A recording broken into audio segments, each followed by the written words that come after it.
ജീവിക്കുന്ന ആളാണ് ഞാൻ. എൻ്റെ വീട്ടിൽ കയറ്റുമല്ലോ അവര്.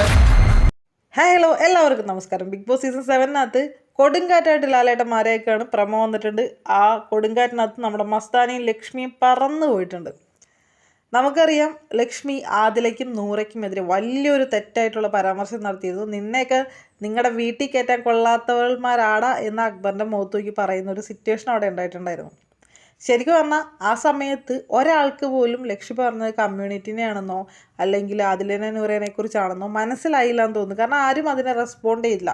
ആ വീട്ടിൽ ഇന്ന് വരെ നടന്നതിൽ ഏറ്റവും വലിയൊരു ഇഷ്യൂ ആയിരുന്നു അത്. പക്ഷേ അത് സോഷ്യൽ മീഡിയയിൽ ഭയങ്കര വലിയൊരു കണ്ടൻ്റായിട്ട് മാറി. എല്ലാവരും ചർച്ച ചെയ്തു. ലക്ഷ്മിക്കും മസ്താനിക്കൊക്കെ നേരെ ഒരുപാട് സൈബർ ആക്രമണങ്ങളുണ്ടായി. സത്യത്തിൽ ലക്ഷ്മി അത് അർഹിക്കുന്നതാട്ടോ.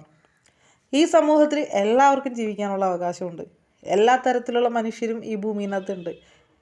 എനിക്ക് മാത്രം ജീവിക്കാൻ പറ്റുള്ളൂ, എൻ്റെ കാഴ്ചപ്പാടിലുള്ളവർ മാത്രമേ ജീവിക്കാൻ പാടുള്ളൂ, അവർ മാത്രമാണ് നല്ലതെന്ന് വെക്കുന്നത് തികച്ചും മോശം ചിന്താഗതിയുള്ളവരാണ്.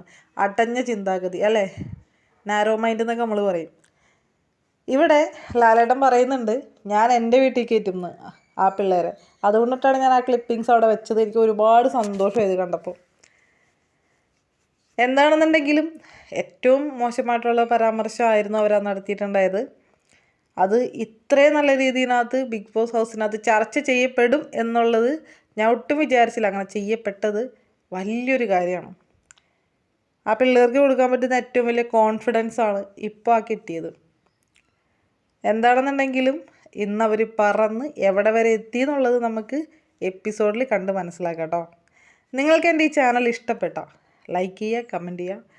ഇഷ്ടപ്പെട്ടാലില്ലെങ്കിലോ സബ്സ്ക്രൈബ് ബട്ടൺ ഒന്ന് നിൽക്കുന്നേ. Thank you for watching.